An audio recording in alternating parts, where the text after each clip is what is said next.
Siyempre, para makumpleto ang kainan, dapat may panghimagas. Ang probinsya ng Batangas may ipinagmamalaking kakanin. Katunayan, perfect partner daw ito ng kanilang pambatong kapeng barako.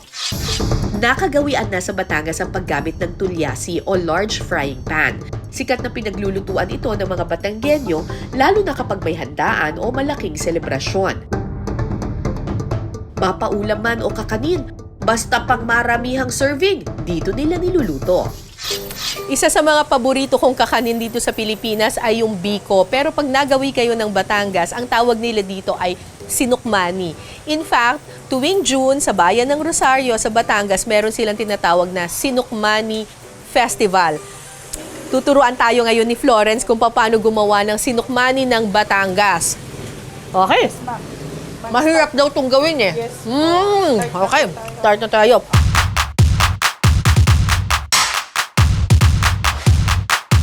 Kapag mainit na ang tulyasi, pwede nang ilagay ang gata at ang pulang asukal.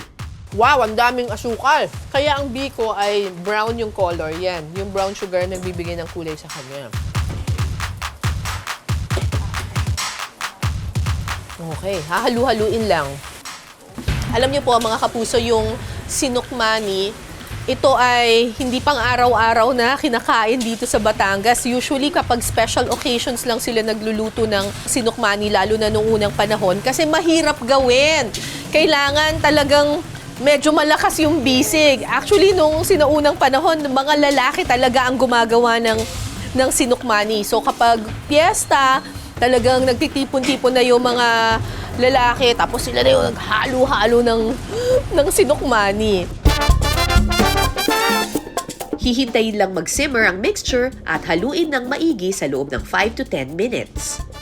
So, ang gusto nating makuha na consistency dito, yung malapot na siya talaga. So, one way of telling that ay yung sandok. Yan, pwede na siya Tsaka may nagsistay na dun sa mismong sandok. Pwede nang idagdag dito yung malagkit. Lahat po to. Yes, ma'am. Wow.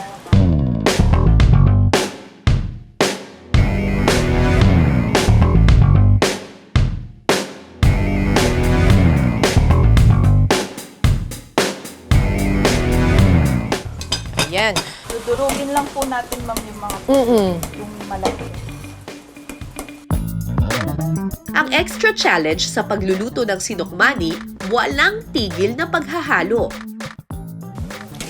So imagine nyo na lang, sa lagay na to, isang tulyasi pa lang ng sinukmani ang ginagawa namin. O, ako naman. Relyebo.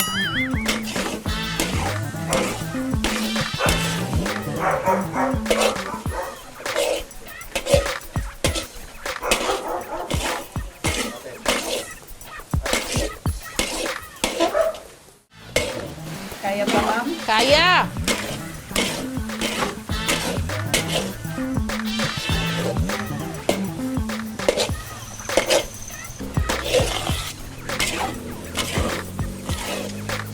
Yan, ma'am.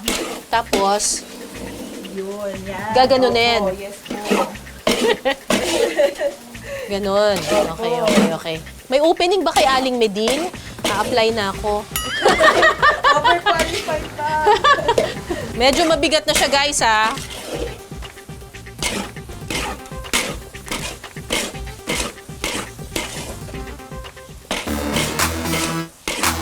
At habang lumalapot ang sinukmani, naku, mas lalong bumibigat ang paghahalo nito. Pero syempre, hindi tayo pwedeng huminto sa paghahalo. Wow! Ang bigat! Ito ang workout ko. Kaya niyo pa, ma'am? Kaya! Okay na ba to? Konti pa? Konti pa. Konti na lang. Finish line na. Matapos ang mahabang paghahalo, pwede nang isalin ang sinukmani. Ah! Diyos ko!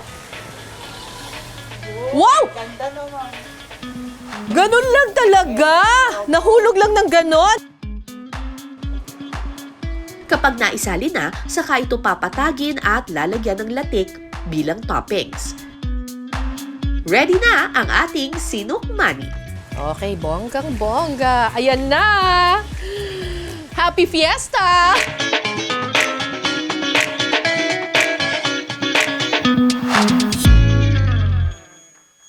Ito na yung pinaghirapan naming sinukmani.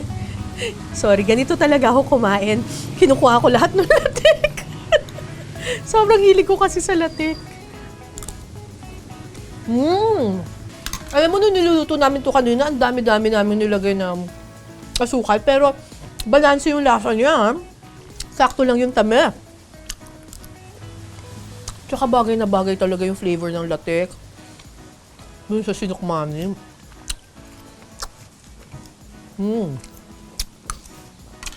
Yung matamis na sinukmani, bagay na bagay din sa kapeng barako na mapait-pait. Ay, perfect combination. Panalo.